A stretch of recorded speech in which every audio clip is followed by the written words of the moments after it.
I'm Prince Augustus Adewale Ogunjimi, Vice President of Anike Titilayo Hope Center, HTAC. Uh, our mission here is to do a prostate cancer and breast cancer free of charge under the colourful of Anike Titilayo Hope Center, situated at Olomore. We're doing this to support our KBAC and the OWU Festival.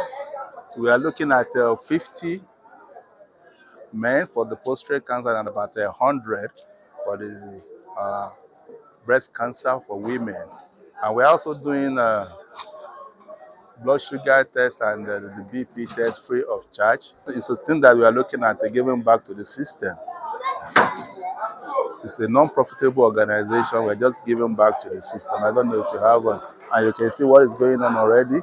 Wonderful project, support from the palace, and everything is going on smoothly.